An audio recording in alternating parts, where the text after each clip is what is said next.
Alright, welcome back. It is now the new year. Actually, it's even the second day in the new year because it's about 12:47 here. So it is, welcome to the JFK Assassination Audit video number 36. It's 2 January. Hopefully you had a good New Year's there. We're going to get back into it. Now we're really starting to get into it because we're getting close to when the shooting starts. And then we'll get into more and more and more testimony of witnesses and what they had to say. But right now we've got the preview, or it's mainly focused on where is Oswald. It's sort of like that Where's Waldo thing, but this was where is Oswald. Is he on the 6th floor? He's on the 1st floor? All these things. So remember, Daughtry saw Oswald, he said, when he went back upstairs to get his jacket and his cigarettes. That was approximately 11:50. And again, like I said, people aren't running around looking at their watches and writing down times of stuff that doesn't matter at that time. So you can excuse why they got times mixed up and wrong sometimes. But William Shelley says that he sees Oswald on the 1st floor. Because remember, Daughtry said he saw him on the 1st floor, standing by the telephone about 5-10 minutes later. So William Shelley says he sees Oswald on the 1st floor about 11:50. So he's coming down from the 6th floor to eat lunch. He's going to go to the Domino's room. Alright, so let's take a look, and we're going to continue what he says here. Let's see here. He talked about he saw Eddie Piper on the 1st floor of the building. Yes. Who else did you see? That was all immediate. Did you ever see Vicki Adams? I saw her that day, but I don't remember where I saw her. Let's see. You don't remember whether you saw her when you came back?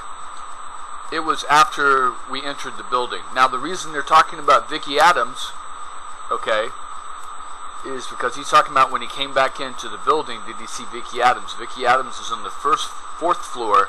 She would have passed, supposedly, Oswald running down to the 2nd floor where he was confronted.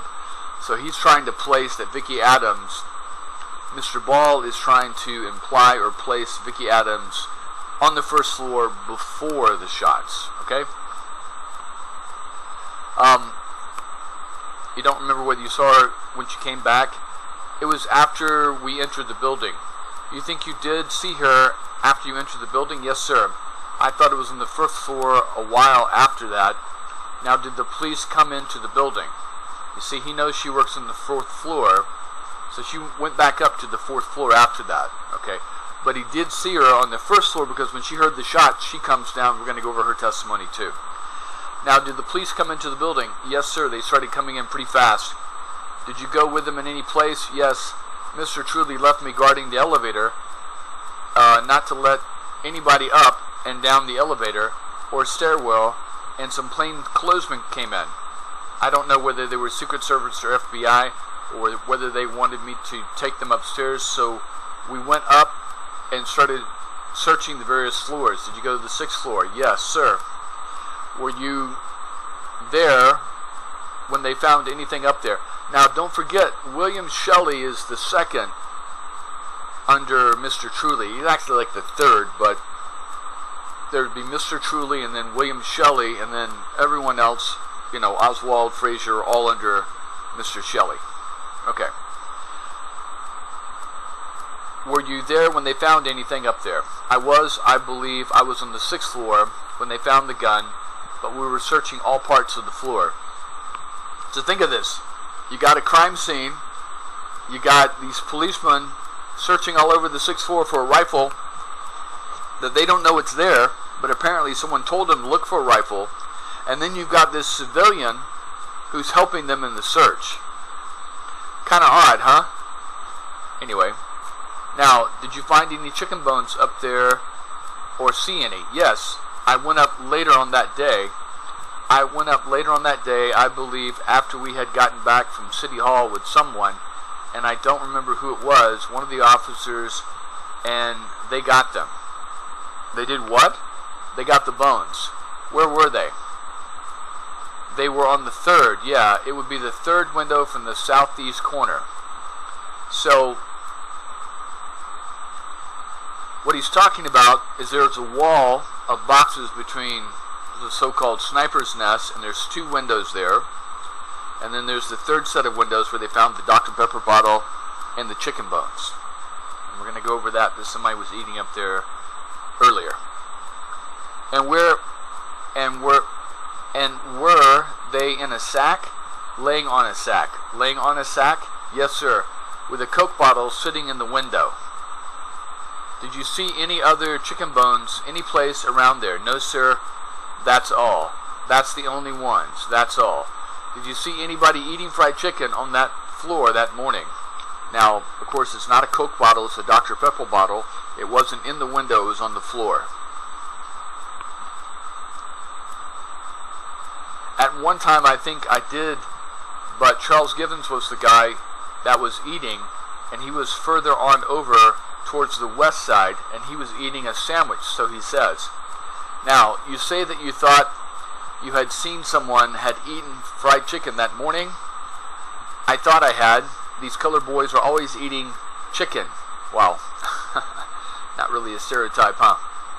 Anyway, do you think you did, or do you know? I asked Charles Givens whether it was him that was eating chicken, and he said it was a sandwich. Was that before you went down for lunch? Yes, sir. It was pretty early in the morning, around 9:30. So Charles Givens eating his lunch at 9:30? A sandwich? Anyway, where was it? It was 2/3 across the building towards the west, because I didn't put plywood over there, and he didn't get too far from where we were actually working. After you heard the noises, you said sounded like firecrackers. This girl came up and said the president was shot. So now he's jumping back to where he's standing on the stairs. Yeah. You were still standing there? Yes, sir. There was some time lapse from the time you heard the noise like a firecracker and she came up? Yes. Then you went out across Elm? Yes, to the divider. He's talking about the concrete between the main part of Elm and the back street of Elm. Between the 2 elms? Yes. The one street dead ends and the other street goes under the viaduct? Yes. Did you run out to the point or walk out? I believe we trotted out there. Did you stay very long? Oh, it wasn't very long. How long? Maybe a minute or 2. And that's the place you saw Truly and Baker. You say go into the building. Yes. Uh-huh. Then you went down Elm Street that dead ends to the first railroad track. So that's interesting because we're going to read where Baker goes into the building by himself up the stairs and then says, who's in charge here? As he's trying to get up the elevator. And then Mr. Truly comes out and says, I am. But he's saying he's seeing Mr. Truly out on Elm Street. Then you went down Elm Street that dead ends to the first railroad track. Yes. That's about what distance? Approximately 100 yards. Did you trot, run, or walk? We were walking, but it was a pretty fast walk. Did you stay there any length of time? Not very long. See, so instead of going back up in the building and looking up, because he's out on Elm, and looking up to the 6th floor, he's going down to where everyone is saying they're seeing the shot, or hearing the shots coming from, and the picket fence in the railroad yard. How long will you say? I wouldn't say over a minute or minute and a half. Then you went back to the building? Yes. Did you trot or run back to the building? We just walked back, took our good old easy time, more or less. Then you went back into the west end? Yes. Did you see Vicki Adams after you came into the building? Did you see her on the first floor? I sure don't remember. See, he's trying to find out, okay, if Vicki Adams is down there before Baker comes in, okay? You don't. No. Did Oswald use a clipboard? Yes, sir. On which he keeps his orders? Yes. It's a clipboard you gave him to use, or one. It's one he picked up. Picked up where? Just laying around. There are clipboards that fill the orders. Order fillers used there. Yeah. When some of them are on bakelite, some of them use a clip and maybe a piece of cardboard. Did he use the same one at all times? Yes, as far as I know. Now, at a later time, do you remember a clipboard being found? Yes. Do you know who found it? Frankie Kaiser. Where did he find it? He found it on the 6th floor in the corner of the stairwell. See, that makes perfect sense, because if Daughtry saw him up there, he had finished his work. Remember, Daughtry said he was trying to fill his orders, that Oswald was trying to fill his orders. So when Oswald was going to lunch, he would have left it by the stairwell, so when he comes back up, he can grab it. Did he show you the place? Yes. Pointed out to you? Yes. I invited Mr. Pinkston. Mr. who? Pinkston of the FBI. Did he come out and get the clipboard? Yes, he got it. But Frankie Kaiser pointed it out to you, did he? Yes, sir. And you called the FBI and pointed it out to him. Now, again, question. My question in my mind is, Oswald, is not even missing until after 1. Okay? He just left his clipboard there because he was doing work like everybody else. Why would they focus on Oswald and his clipboard if we don't even know that Oswald is the supposed assassin? Why would he point it out to the FBI? He was down there at the time, and I told him about it, and he and Frankie and I went up and got it. Do you know what date? No, sir, but I sure couldn't tell you. It was the following week, though. I'm pretty sure. You mean the 22nd, the following, you say the 22nd. Oh, okay, so it's the next week. Did you examine the clipboard? No, sir. Did you examine it whether or not the clipboard had any orders? Yes, sir. Unfilled orders? Yes, sir. There were some invoices on it. Were you able to identify those invoices and state whether they had been assigned, who they'd been assigned to fill? They were Scott Foreman's invoices. Scott Foreman's invoices? Yes, sir. And he filled mostly Scott Foreman's in orders? Who is he? Oswald. Oswald filled mostly Scott Foreman's orders. Okay, so this is either a retailer they're using or a school they're sending books to. That is Forsman, spelling Forsman. Was there any other order filler who filled Scott Forsman invoices? Any of the other boys would if they ran out of other publisher orders. When I got those orders, I sorted them to publishers during the rush season usually have one guy sticking as close to one publisher as he can, because skipping back and forth you have different codes and everything, and it's confusing to them.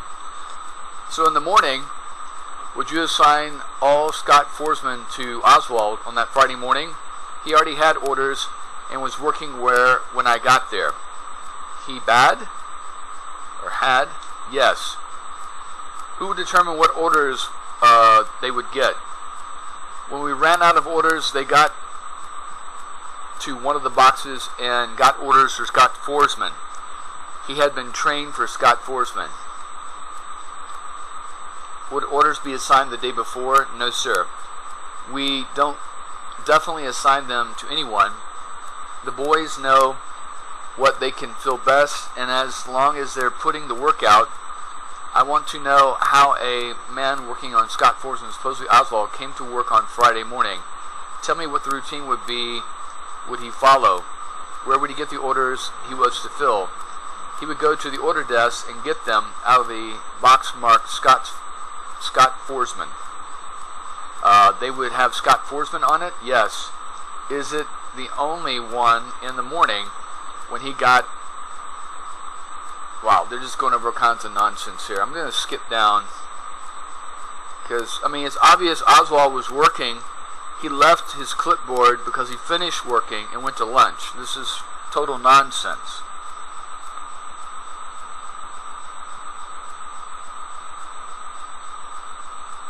Yes, he called in about the thing, and in a little while he released it and said, go ahead and fill the orders, which we did because they were several days old. You mean those orders, which the clipboard, good Lord. Alright.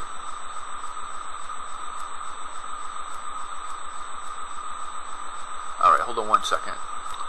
Okay, he comes back to testify again. And let's see what he says here. You recall seeing a couple of guns in the Texas School Book Depository on the 20th of November 1963. Yes, sir. Where? Just outside Mr. Truly's office on the will call counter. And how did they get there? Mr. Warren Castor had purchased them and brought them in and stopped by to see us. Did you handle the guns? I held the 22. And was there another make of gun too? Was there? There was, wasn't there? Yes, I believe there was a .306 Mauser that had been converted. It was a foreign make converted to a 30-06. Did you handle that? So there we have a Mauser. No. What happened to the guns? We looked them over like you do any new toy, and he puts them back in the box and goes out the door. And did you ever see them again? No, sir. Had you ever seen guns in the building before that date? No, sir. Did you ever see any guns in the building before that date and at the time the president was shot? No, sir. On November 22nd, the day the president was shot, when is the last time you saw Oswald? It was 10 to 15 minutes before 12. Again. Where? On the first floor near the telephone. Did you ever see him again? At the police station when they brought him in. Did you see him in the building at any time after 12? No. Did you at any time after the president was shot see Oswald in the building? No, sir. Did you at any time after the president was shot tell Oswald to go home? No, sir. Did you tell anybody to go home? No. You didn't tell anyone to leave the building at all? No, sir. Now, you recall going up to the 6th floor after the shooting, do you? Yes. Did you go over to the southeast corner of the building where the window was open? Not all the way. They had it blocked off. Did you at a later time go over there? No, sir. Not for several days afterwards. Did you several days afterwards go over there? After they released us to go back to work in the corner, we kept out for several days. When you went back there, were there 2 rolling readers on top of a larger box? No, sir. Those were carried in by local authorities. The boxes, the rolling readers, were there. They were, but the boxes that they originally packed in were gone. They had been carried up to the police station. You have to see pictures of the windows. Have you seen pictures of the windows, haven't you? Oh, yes. With the larger box on the floor and the 2 roller readers on top? Yes, sir. 1 rolling reader resting in the windowsill? Yes. Now, the rolling readers are stacked 3 aisles away. I believe you testified, haven't you, before? I'm not sure how many aisles. We moved all the stock now, but it was at least 3 aisles away from the southeast corner. Yes, they were at least halfway across the building from this corner. Have you ever instructed anyone to take rolling readers over there? No, sir.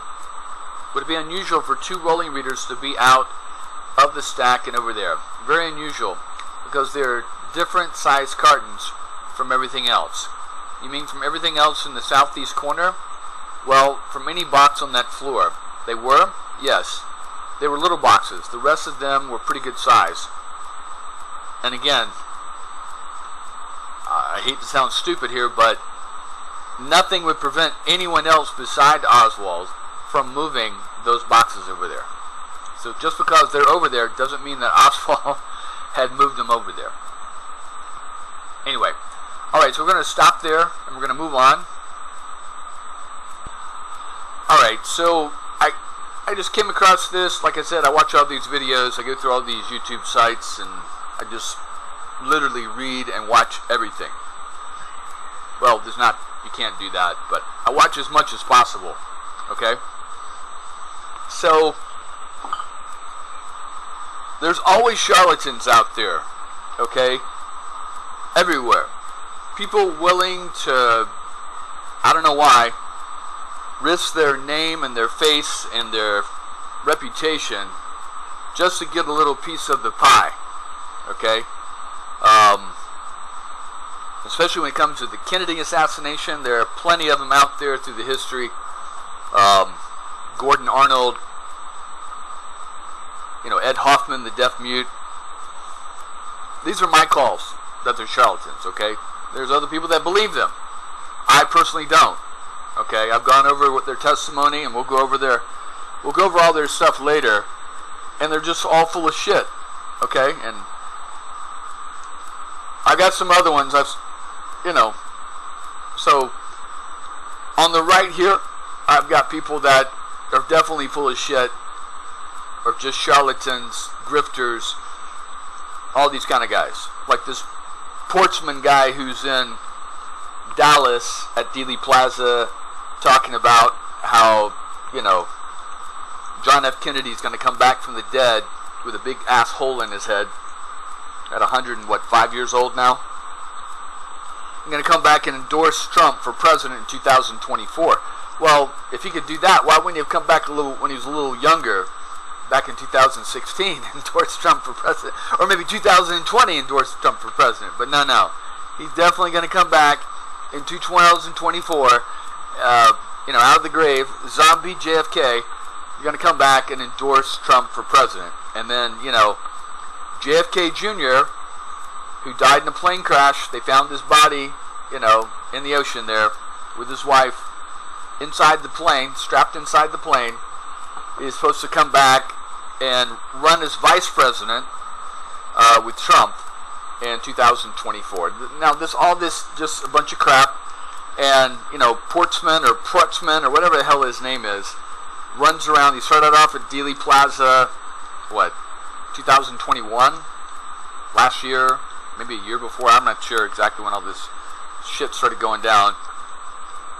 Now he runs around the country in this big ass RV camper, going to all the Trump rallies and asking for donations, and all this is paid for, by ignorant people, and it just never ends. Okay, there's always people out there willing to jump in and make money, and then I come across this guy, and I didn't target this guy. It just came across by accident, okay? So what I was doing, I'm going through all these YouTube sites, and I'm clicking on watch later, watch later, watch later, watch later. And I just let all these run, and I listened to them, okay? And one of them, I must have accidentally clicked on the video instead of the watch later, and my computer's not the newest, and so it took me a while to get onto this video, because I couldn't find it. It was running in the background, but I have always 100 fucking tabs up on my 4 different browsers that I run on my computer. And I was hearing some guy trying to talk like JFK.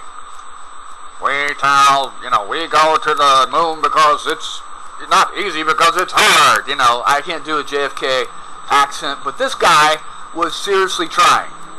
Okay? And so I'm like, who the fuck is this? Is this JFK's son? Who is this guy? And then I finally found the video. Comes up as Christopher Fulton. This is the name he's going by here. Now, what gets me is that people like this,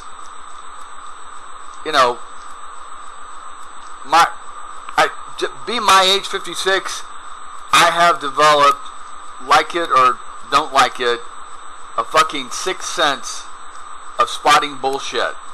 Okay, just right off the top, right off the cuff. I've been around enough people. I've worked for, enough people. I've talked with thousands of people, and I know when something's not right. Just right off the top of the beginning, when they start speaking. Okay, I used to discount this, that I was just being, paranoid or not giving people a chance and stuff like that. But I started, time has proven me right again and again and again and again and again. People that I had suspicions of in the beginning, because of their actions and their words, and I gave them a chance, always proved myself right.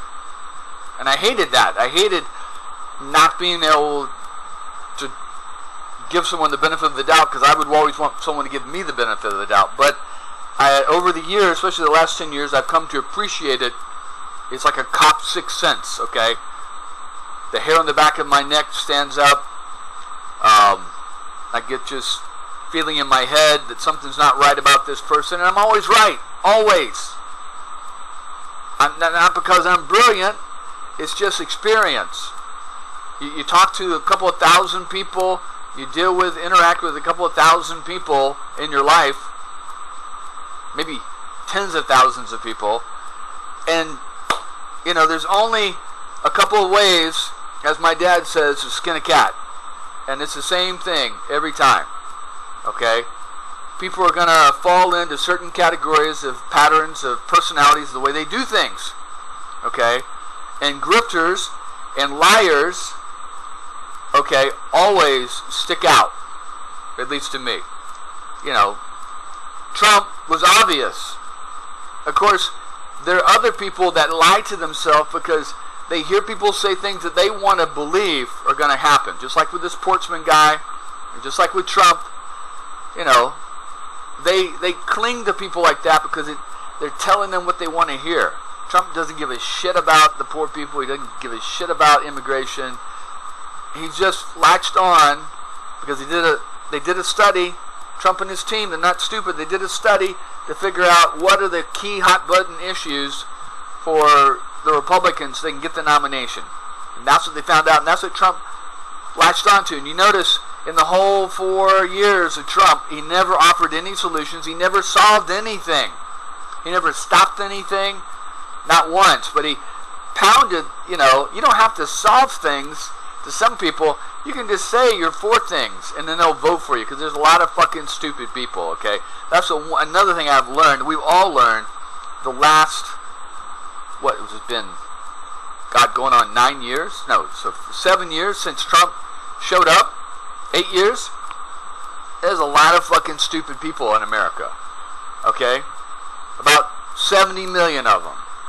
Okay? They drag everyone else down. They believe all the fucking bullshit, right-wing bullshit that they get spoon-fed, and that's why.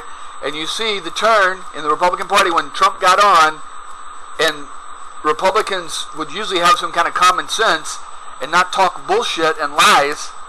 But when they found out it worked with Trump, they all jumped on the bandwagon. Okay? Because they wanted part of that grift also. Anyway, back to Mr. Christopher Fulton. So we're going to spend a couple of days going over Mr. Christopher Fulton. Okay? And I don't know about you, but I can spot the bullshit from day one.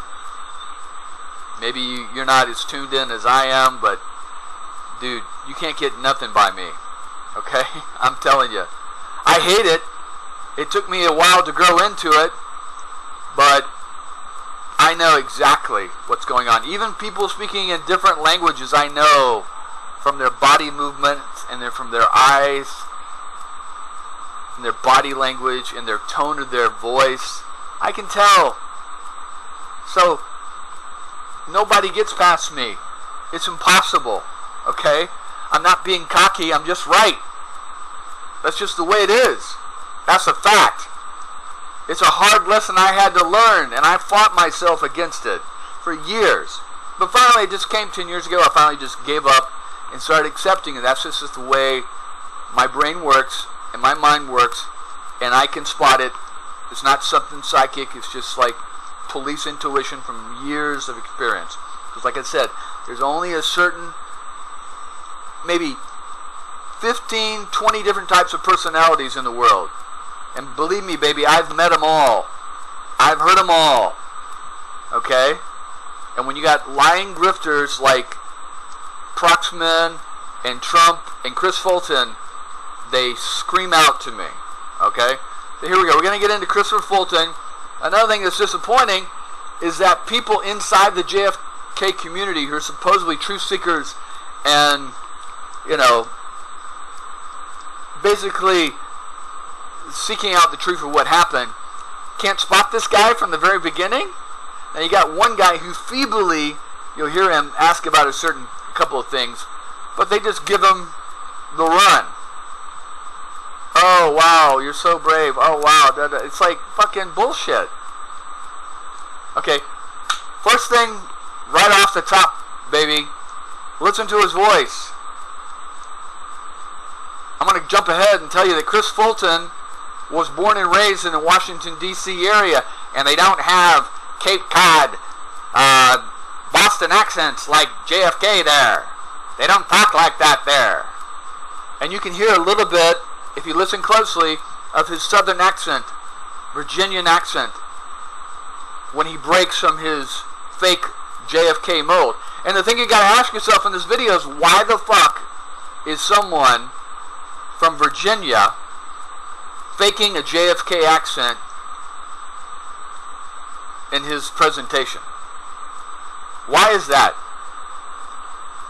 Is he trying to gain empathy, sympathy, something like that?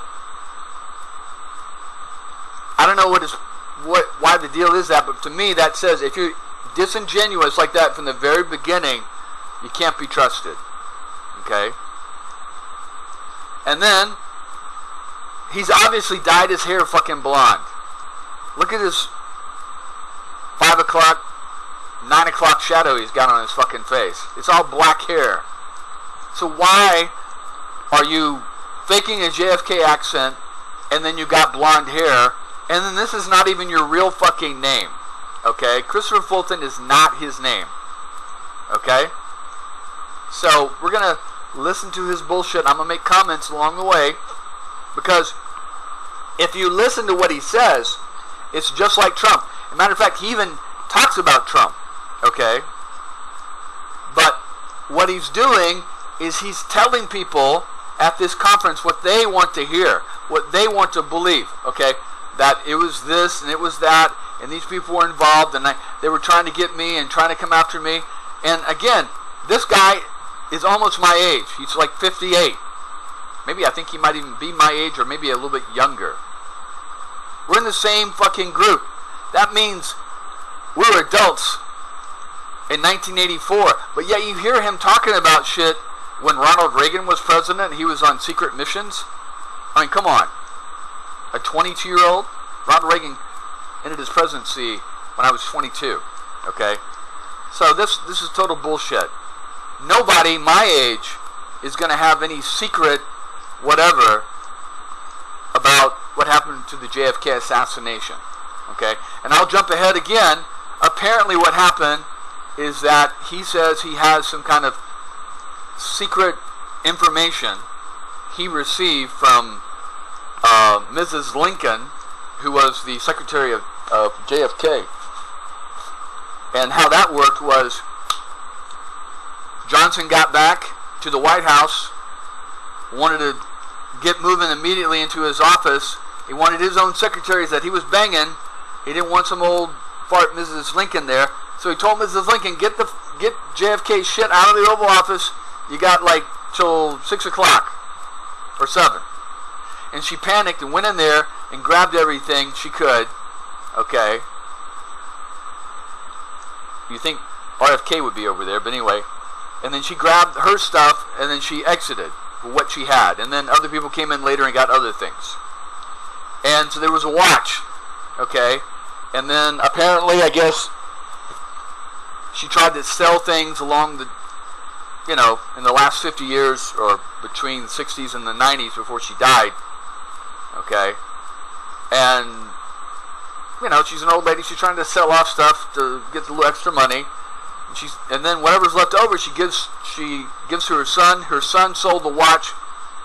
Mr. Fulton went out and started a fake identity and got fake credit cards and fake bank accounts and fake bank loans, which is a federal offense, and went out and raised enough money to buy this watch. And then from the watch, he's saying that, it solved the JFK assassination. Total bullshit. But then he goes in that, he was trying to grift and sell the watch back to JFK Jr., the son, and was hammering JFK Jr. about the watch. Hey, I got your dad's watch. You want to buy it? You want to buy it? You want to buy it? So he's trying to flip He's like a house flipper. He's flipping the watch. He's buying it for one price, going to flip it. You know, I don't know the exact amount. Maybe buys it for 20,000, going to flip it for 100. Eventually, I think JFK does buy the watch, but you know, Fulton is so full of shit. It's just unbelievable. He's just a grifter. And then now, because he goes to jail for fraud, bank loan fraud, identity theft, all these kinds of things. And he makes up this story that he went to prison because he was about to reveal, he was on a secret mission to Moscow, and we're about to reveal the secrets of the JFK assassination. Okay? Somehow a watch is supposed to solve that. Anyway, it's all bullshit. The guy's a total grifter. Now, he grifted to make money off the watch to sell to JFK, and now he's grifting off the gullible people in the JFK community. I'm not naming names, but there are a lot of people that he's doing the Trump. He's telling them what he wants, they want to hear, and providing absolutely zero evidence. You listen to his story, he just runs on and on and on and on and goes on, and I did this and I went to Moscow and I was met with Mr. Trump and na, but absolutely offers no documents, no proof, nothing. Okay? If you're a good liar and a good storyteller like Trump, you can just say shit. I'm going to do this, and Mexico's going to pay for that wall, and we're going to build that wall, and you know, China's going to pay for whatever, and and never do a fucking thing. Okay? You know, and this is, he learned his lesson from Trump, Mr. Christopher Fulton, you know, and then you'll hear him say, you know, in his, and then if you Google him, all you find is him trying to sell his book. Okay? And like every fucking site that he can sell his book is out there, and it's the same biography. He claims to have been an architect who were involved in construction business that built all the buildings in the skyline in Vancouver, Washington. Now, I've been to Vancouver, Washington many, many, many times. Okay? And most of that skyline would have come out long before he even graduated from, he didn't even graduate from college. Okay? And I guarantee you that if you go check all that skyline, they're going to be like, Christopher Fulton, who? Okay? So he's lying about that. So if he's going to lie about that kind of shit, okay, and I tell you who built the Vancouver skyline, okay, it was rich people coming over from Hong Kong and immigrating to Canada to get away from the Chinese takeover in 1997.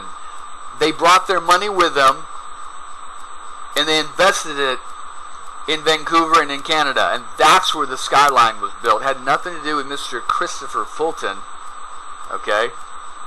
Anyway, so I've used up all my time here. We're going to start off with a little bit of the video, and then we'll finish, we'll keep going tomorrow. But it just angers me that, you know, there's enough deception out there going on with the FBI and the CIA and the government and all these other fucking liars out there. But then you throw in all these other people who want to, they're trying to make money off the assassination of one of the greatest presidents ever, JFK. And they're trying to make money off the dead president, okay? He's like a leech. He's like a fucking vampire, okay? And then you got stupid people, ignorant people, that are willing to go along and not challenge any fucking thing he says. They'll go out and read you 5 million documents that showing that the CIA was lying about, like, you know, where so-and-so was on the fucking date, but they won't stand up against obvious fucking liars like Christopher Fulton. Anyway, here we go. And this is just 3 years ago.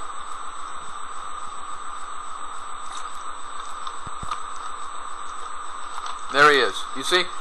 Even I would like to thank Judith Baker for her constant fight for the truth and for inviting me to be a part of this conference today. I'd also like to thank my publisher, Chris Milligan, who's dedicated... I mean, did you hear that fucking fake accent? And then You see this? This is either a wig, okay, a really bad wig, or he's dyed his hair. It might even be a wig, I think.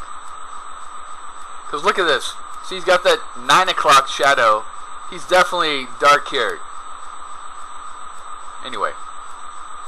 Dedicated his life to publishing first-hand accounts of the truth for a better world. For the world. I'd like to make the following personal statement. In the United States and around the world, we are past the points of arguing and efforts to place blame on who is wrong. If we are to survive as a democratic republic, we must begin the immediate, public, and open debates on finding the best answers to solve major problems around the world. Let history show, and let the United States take heed that all... See, he's using words that only Kennedy would have used back in the 60s. Nobody uses, let the world go forth and take heed. Nobody uses that kind of language nowadays.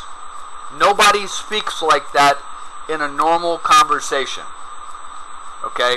This guy is either mental, okay, or he's completely fabricating and lying, or he could be both. He could be mentally ill and also, you know, maybe he really believes he's JFK reincarnated or something like that. He hadn't said that, but maybe in his mind that's what he's thinking.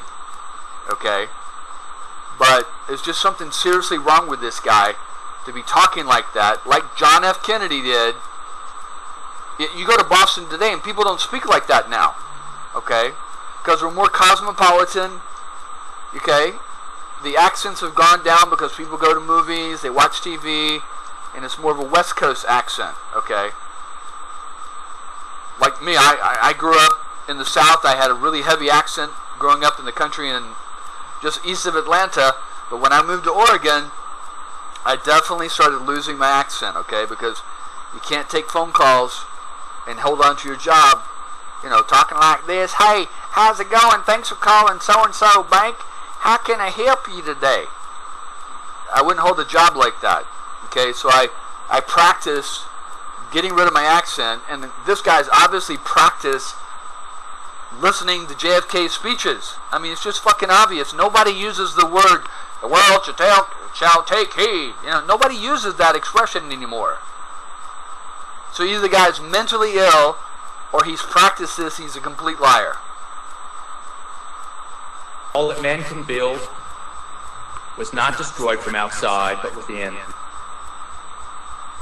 I wrote the book, The Inheritance, for many purposes. One was to not to leave this burden to my children, and the other is to owe a great debt of service to the people that died and perished along the way. Now you hear how he says that word debt? It's exactly how John Kennedy says it. Nobody talks like that. Okay, nobody from my generation, okay, talks like that. This guy was born in like 1965. Kennedy was born in 1917. 50 years before. Nobody talks like that. This guy is copying from what he's seen from Kennedy videos. Okay, I'm telling you. The way that the story needed to be told. The book was written as a based on... Now, I also wanted to go over something that I've gone over in other types of videos about lying and how to catch liars. I did another video series about how to catch liars and the flicker rate. And I used the Saddam Hussein video, okay, and the flicker rate. And also I did some videos, or did one on Muammar Gaddafi, okay, and then another one on Bill Clinton, okay. And you'll see, even though this guy isn't in front of anyone, he's doing Skype here, okay. Subconsciously, he knows he's lying, okay. And when people know they're lying, they can't focus, and their eyes start to flicker. They can't look at people, and he can't look them inside. He can't look straight into the camera, okay. So you'll see his eyes dart back and forth, up and down, and then the flicker rate of his eyelids goes crazy. And look and listen and maybe stop the video on the words he says when he's flickering. Okay? A true story because of a meeting that took place with a Christian U.S. Senate family member and myself in Bakersfield, California. He asked me not to chase down anyone, ruin their career, put them into a corner that would place them in court. I agreed, and so the book... I agreed. See, that only John Kennedy speaks like that. Maybe Robert Kennedy. The book was written in the way it was. Robert F. Kennedy's recent statement about his father's killer, it was made shortly after the death of this individual in South America, was made for this rare reason. Timing of this was specific, so that it would stay out of court and not be proceeded in that manner. Robert Kennedy's person... See, the reason he doesn't want it to go to court, because he's been to court on fraud. There's all kinds of records on him, okay? This is why he is vague on everything. Names, dates, places, because he knows he'll be convicted of fraud again. Personal papers are still being held by his widow, Ethel Kennedy. The book was written in this way to protect people who are still alive from being destroyed, whether it be by career or worse, prison or death. No, the reason he writes the book in a vague way that he does is because he doesn't want to go back to prison. It's to protect himself. The number one rule of all human beings, okay, is cover your own fucking ass. This is what he's doing, okay? He's wanting to grift because he's of that nature. He's got that criminal grift, funny bone, that if he finds something to grift on, he can't help it. It's like a sixth instinct for him. He's attracted to it. But he wants to do it in a way because he knows he's a fraudster that, he can still play with it, be vague, and still try to grift off it. And that's what he's doing here. He's grifting off his legacy to promote his book to make some kind of money.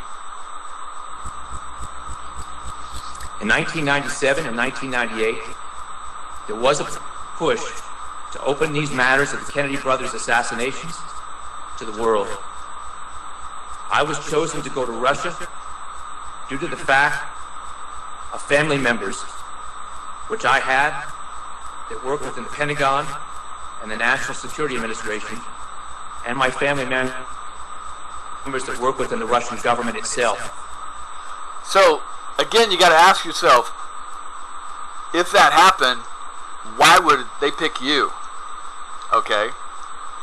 Because you're involved in construction, you're a convicted felon, and you're involved in construction. And you all you did was sell a watch to JFK Jr. Overpriced, okay? So what qualifications would you have had, intelligence-wise, diplomatic-wise, that would qualify you to go to Russia and speak to anybody on behalf of the United States? Zero, none. Absolutely fucking none. Okay? None. They would use a career diplomat to do what he's about to say that supposedly happened. They wouldn't use some fucking construction guy, okay, with a fake fucking JFK accent and fake blonde hair. And zero diplomatic language skills and diplomatic qualification skills. I mean, my God. Anyway. Once worked with cooperation from the U.S. Embassy and the State Department and the Russian Embassy and the government of Russia. I was sent with a legal second name that was used to clearly identify me. I have 2 legal birth certificates in different names, both with same filing registrations and numbers, which 3 governments are all aware of. And this is his grift, okay? he's going by Christopher Fulton, and I don't know if I'm getting it mixed up here, that he was born as Christopher Fulton, I believe, and then he had the fake ID, the fake birth certificate, the fake bank loans, all this stuff. That basically what he did is he went to a graveyard and wrote down the name of a child from a a tombstone, okay, that was born approximately around the same years that he was born, but died in childhood before they would have got a Social Security. No, actually, I believe they did get a Social Security card. Then he went and he got a Social Security card when he was like 33 under the fake name, and said, oh, he had never applied. Or was he 33? Hold on a second.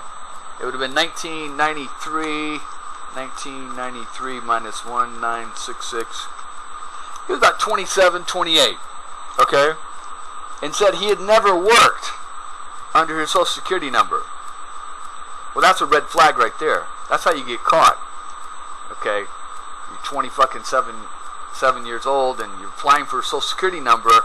They're not the brightest people in the government, but they're going to realize that a 27-year-old is most likely has worked. Okay, so if you're trying to apply for a Social Security number, this is why they make children apply for Social Security numbers in the United States now. Okay, I remember applying for mine. I was like 12 years old, maybe 11. But this is how he gets caught, and then he uses that. Anyway, they issue him. Maybe they're going to monitor him, but they issue him the Social Security card, and then once you get the Social Security card, and you got the, well, you have that fake birth certificate, because anybody can get a birth certificate of anyone in the U.S. Then you're off to the races. Then you can take the Social Security card, you can take the birth certificate, you can go get a driver's license under that name. You can apply for credit cards, bank accounts, and then once you get all that, then you can get bank loans. Okay? And that's what he did, and that's how he got caught. That's why he's lying, because he's saying, oh, I was supplied with 2 birth certificates and and all recognized by the government in Canada and all this stuff. It's just bizarre that you've already been convicted of fraud and felonies, but you're willing to risk all that and go out there and talk shit again so you can sell your fucking book about Kennedy? What a bunch of crap. At the time of my arrest in 1998, I was charged with the name I used while I was in Russia. I was not charged with having a second name because it was legal. Nor was I charged with any conspiracy, for which the Justice Department loved to utilize. He was charged with fraud. They did not want to use conspiracy with me in any regard because of my contacts with JFK Jr., President Ronald Reagan, Robert White, who was under Justice Department agreement, White House lawyers under President Bill Clinton. So he's saying that he had connections with Ronald Reagan. Now let's think about that. Okay, because I've got his age. He's about my age, 56, maybe a year older, maybe a year younger. Okay, and like I said, what 22-year-old, 21, 22, 23-year-old is going to have any fucking contact with the President of the United States, Ronald Reagan? That's involved in construction in Canada? Come on. General Alexander Levitt, head of the Russian intelligence, and my family members, again mentioned in the Russian government, the U.S. Pentagon, and the National Security Administration. You see, you can sit there and rattle off, oh, I've got all these relatives in these agencies, okay, but I can't list them because they're all top secret. Bullshit. And then, people like that are going to be really pissed off, relatives, that you're outing people, and now they're going to start looking for the name Fulton, in the directories and shit. My purpose in Russia was to meet with General Alexander Levitt in the Kremlin to discuss the following. Alright, so who he's talking about is Lieutenant General Alexander Levitt. Now, he's saying that he met with Levitt in 1998, and in the Kremlin, okay, under Boris Yeltsin. But Levitt was Secretary of the Security Council, okay, only in 1996, okay, and he served under President Yeltsin, okay, but he wouldn't have been meeting with Levitt, okay, and Levitt would have no information about Kennedy, okay, because Levitt, let's just make it really clear. Levitt was born in 1950. He would have been 13 years old when Kennedy was assassinated. Anyway.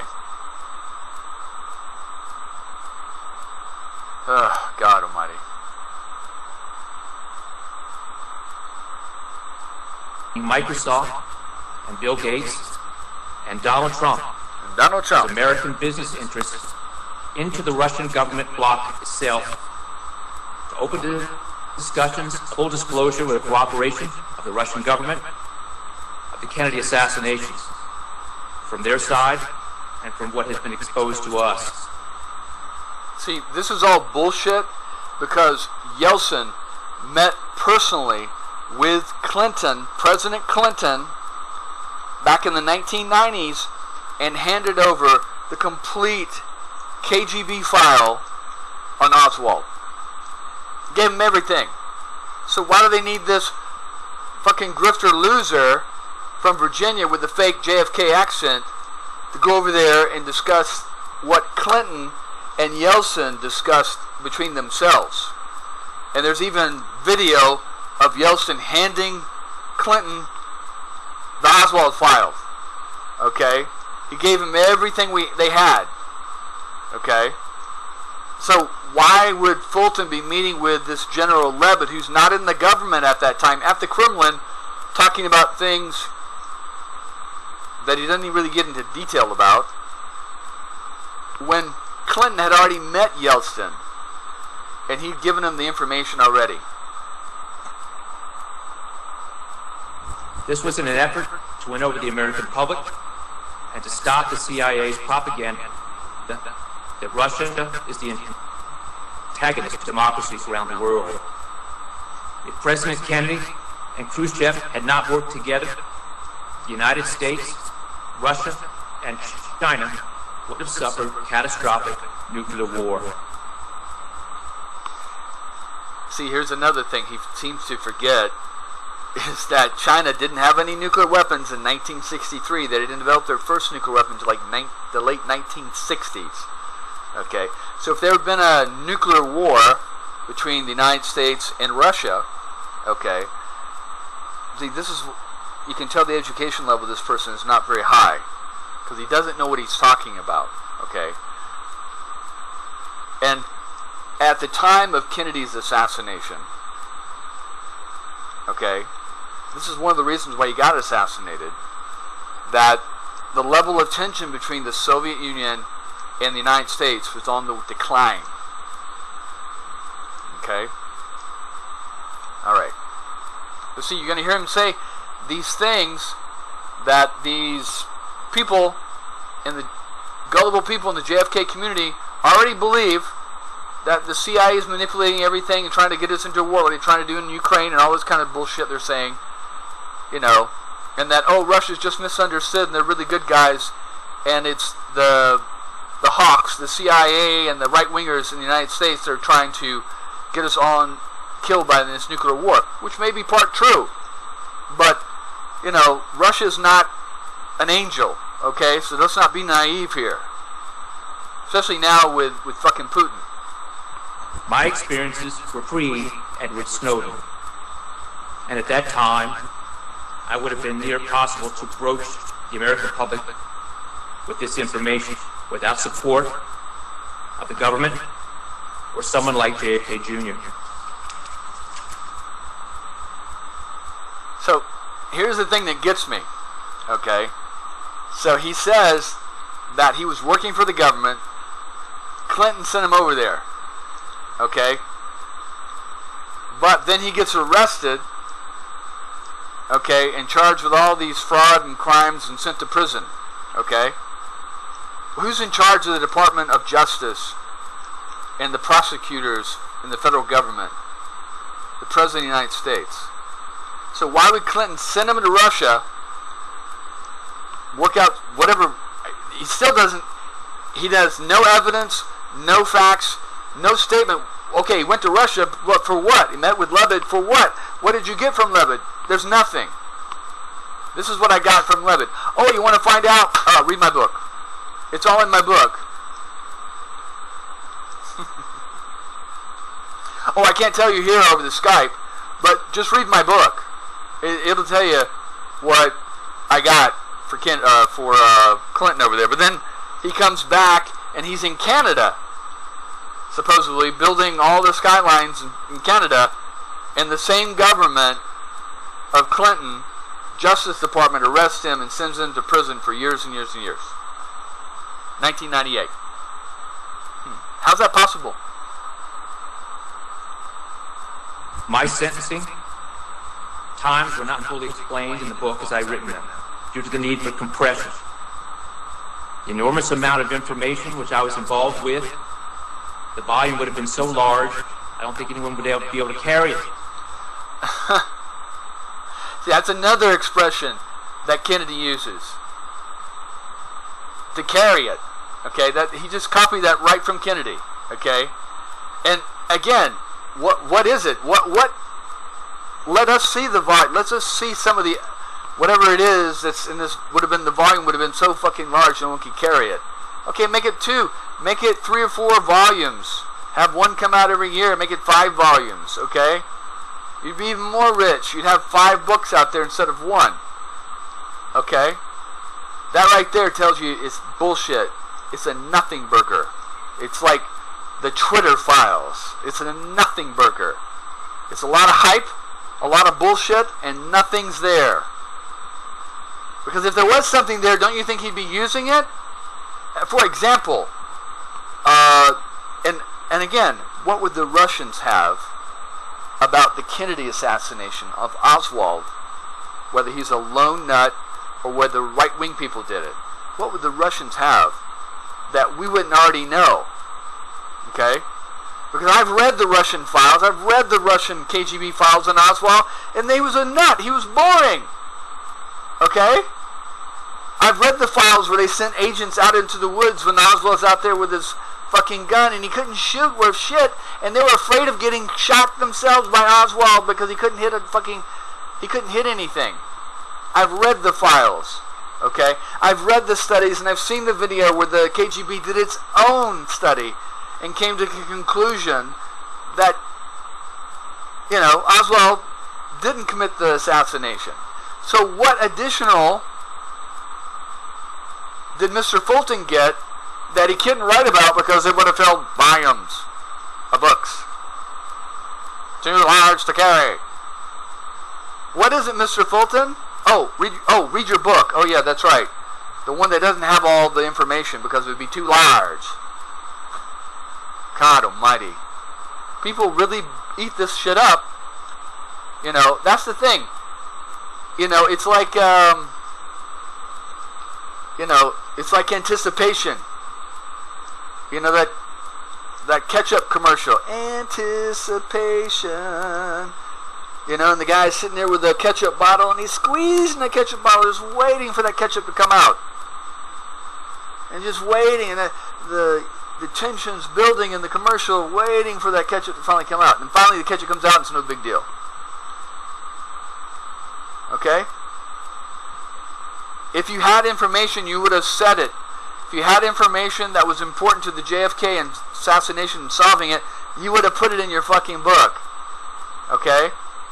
So stop telling us to read the book if there's nothing in it. Because it's all compressed. So we did this in efforts to compress the story and get it out. I'd received a 7 1/4 year sentence. To begin with, 2 1/4 of those years were served, including maximum security prison time and convoy transport across the United States. I spent the remaining part of that time at Loretto prison camp. The last 5 years, I was to be under maximum restrictions as a possible U.S. asset.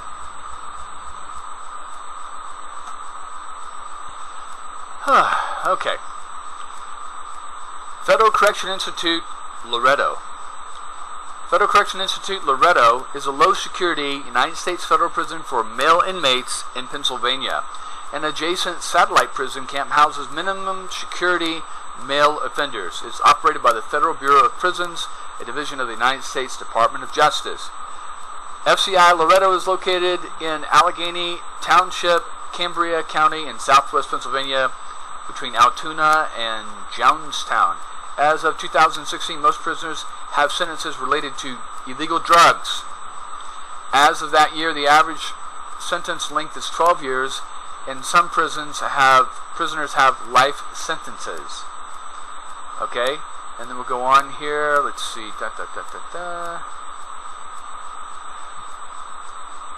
Hold on one second.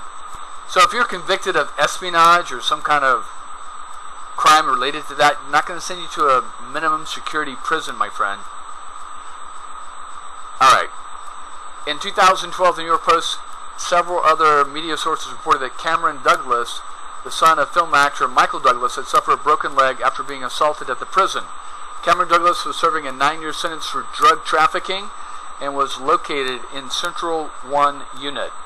It was reported that an unnamed high-ranking mafia figure had placed $100 bounty on him, agreeing to testify against his suppliers. Let's later. So it's minor drug offenses. Notable inmates. William Boylan, serving a 14-year sentence. Assemblyman Borland was convicted in 2014 of various felonies related to extortion, bribery, mail fraud, conspiracy, and corruption. Austin Jones served 10 years. Former YouTube star musician convicted in 2019 receiving child pornography after requesting underage teenage fans to send pictures and videos of themselves performing sexual acts. Miguel Rodriguez Orejula, 30-year sentence.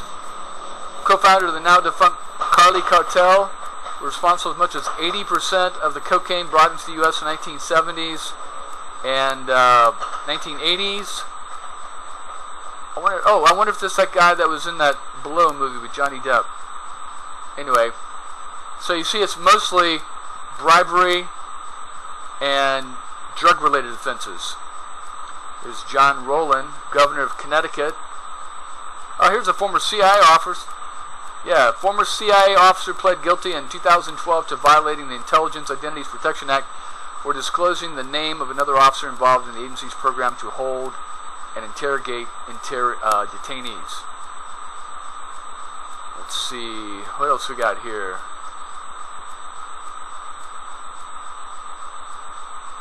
Recording artist John Fort. Paul Manafort, we all remember Paul Manafort, Trump's guy. Anyway, there's Loretto.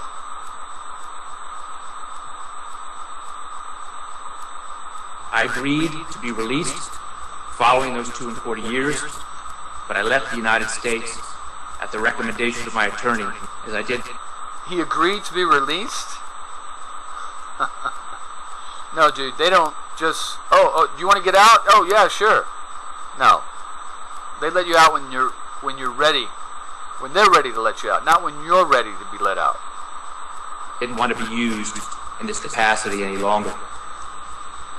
My attorney stated that the government of Canada recognized me as someone who had breached an agreement with the United States government, but did not recognize me as a criminal in any way.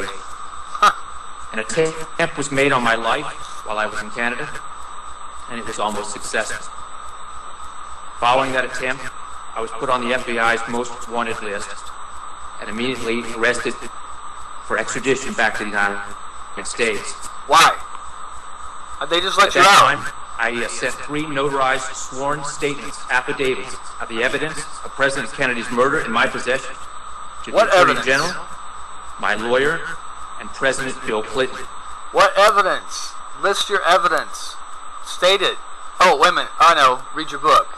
It's in your book, but you trimmed it down because it would be volumes. I agreed to turn over all evidence to the Clintons if they would agree to release it to the American public.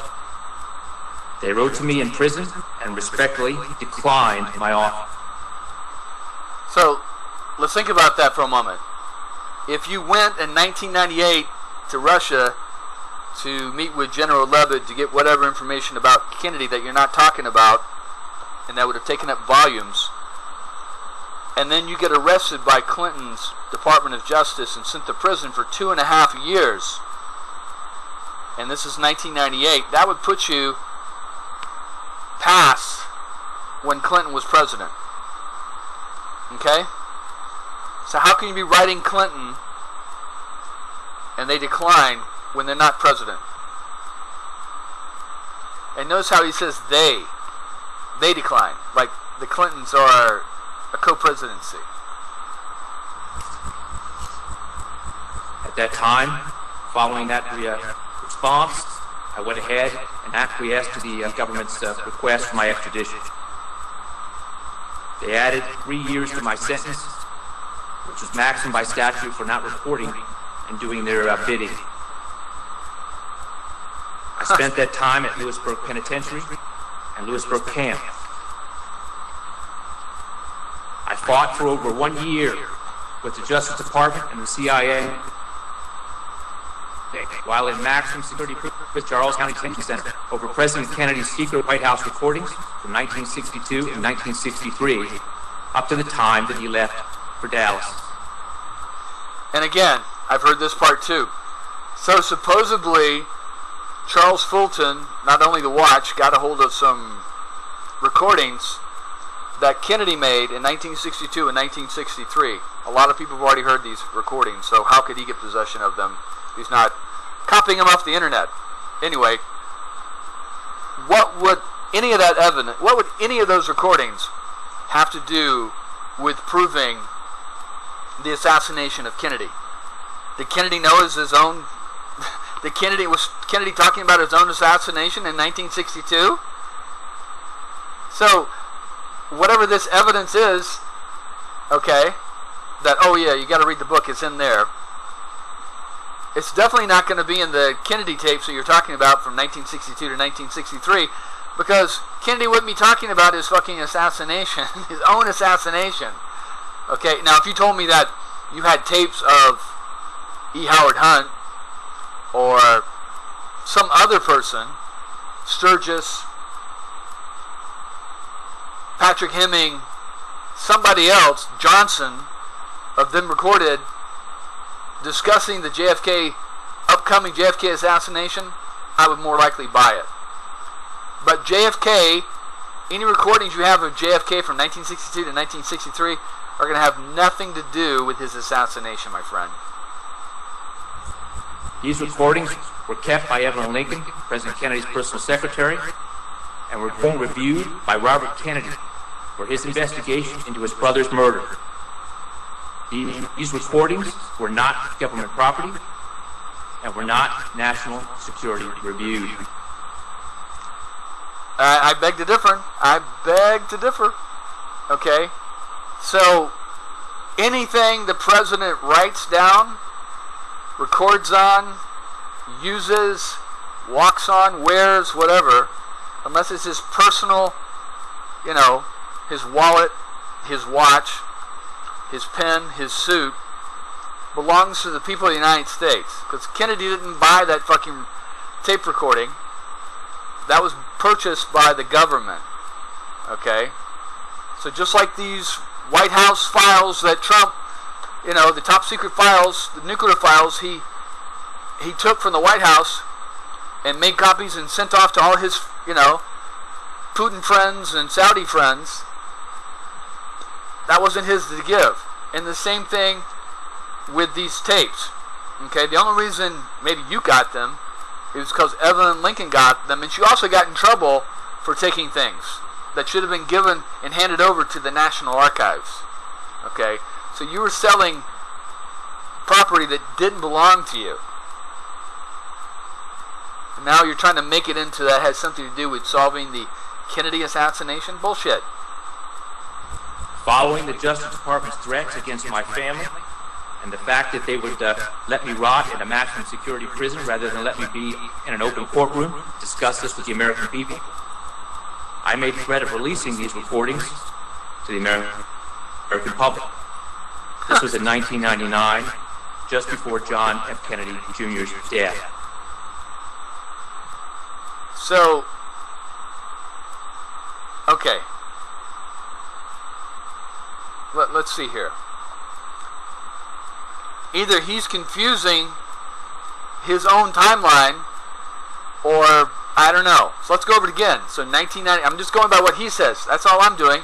1998, he goes to Russia. He gets whatever information. Read his book to find out whatever it is about that solves the JFK assassination. He comes back. 1998, he's convicted by Clinton's Department of Justice that sent him to Russia for whatever crime. It doesn't say what crime. Remember, there's nothing there with a crime there. Okay?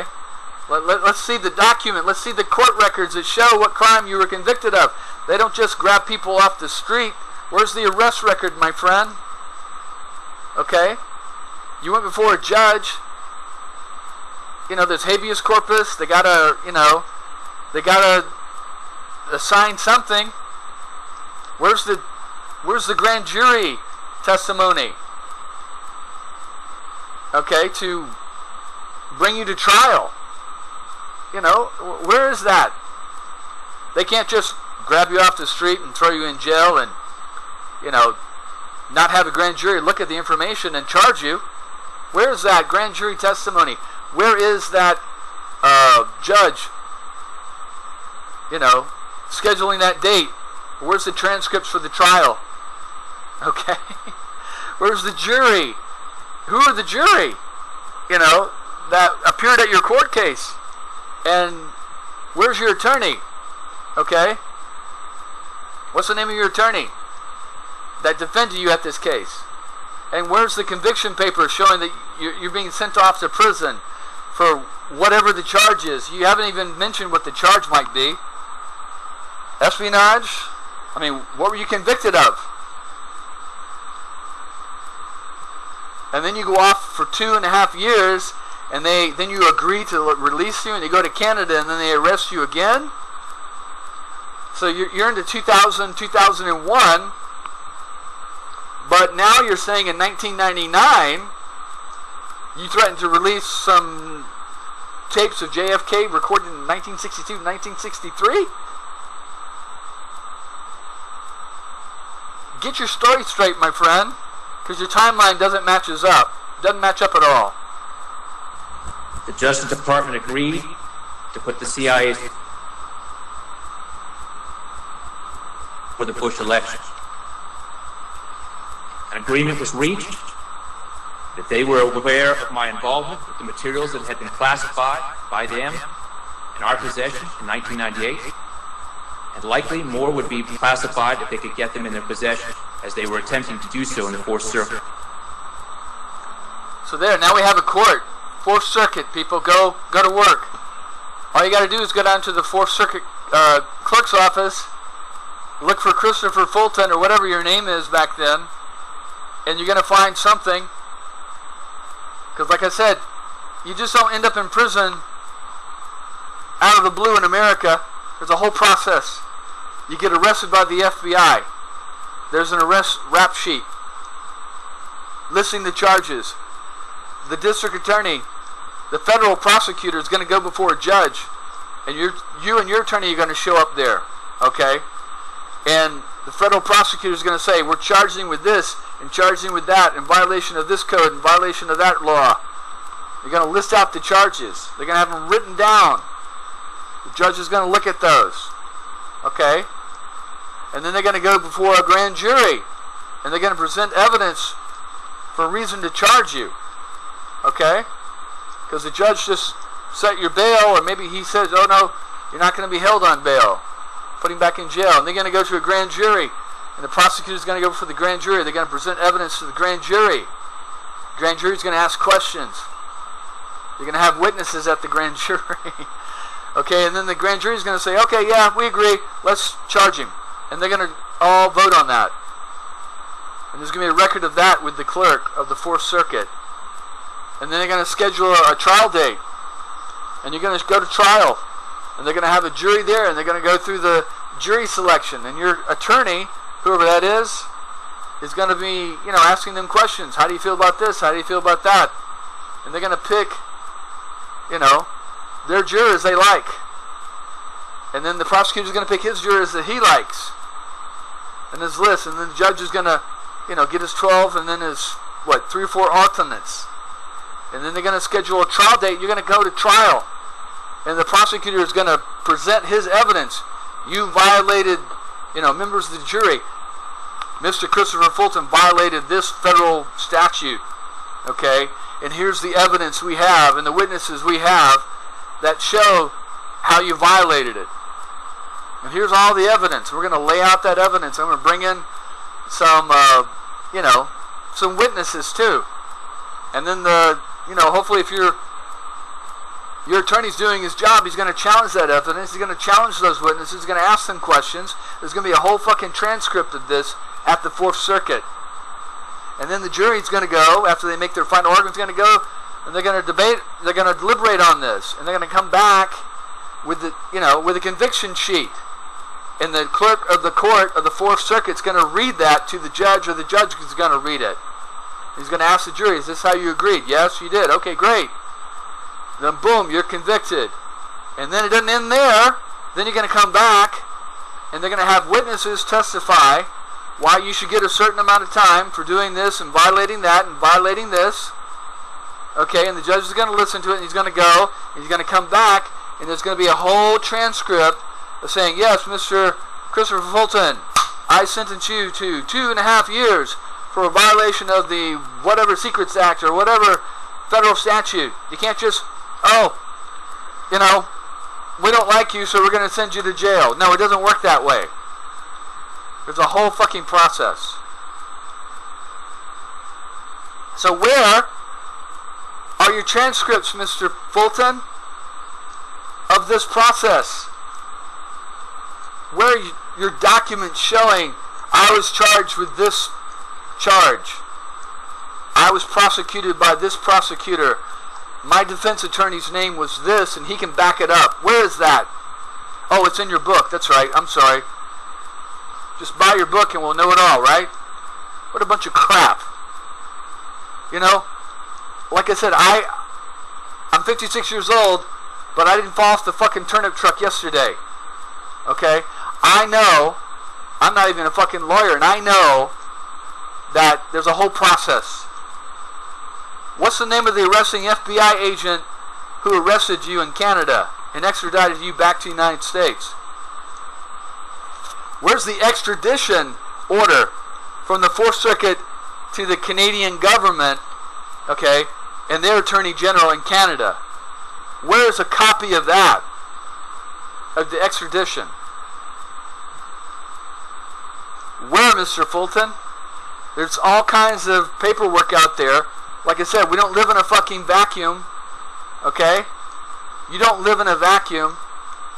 Even if it was all top secret and we can't talk about it and you did this for the Clintons and whatever, where's the public paperwork? Because we don't have Star Chamber, courts no more. And even if this was a violation of the Espionage Act or some kind of Star Chamber type court violation, there's still going to be other paperwork on the outside. Okay? Where's the fingerprint card from when you got arrested? It'll show the date. Where's the, the affidavit showing that, where the FBI went to a judge and says, we need an arrest order because of this, and that. We think he broke this. We think he violated that law and this law. Where is that, Mr. Fulton? Don't tell me it's top fucking secret, because I know it ain't. Okay? You're lying. You're a complete liar. You got convicted because you committed fraud, identity theft, and bank fraud. Okay?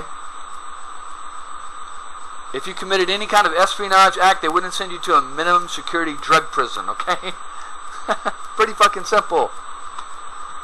They're going to put you over in Supermax in Colorado.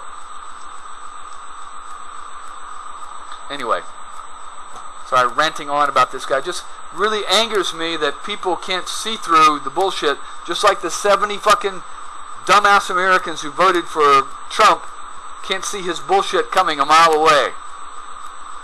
Because that's a problem in America that we have, is we don't have, there's a lot of people who don't have discernment skills, okay, that can't tell the wheat from the chaff.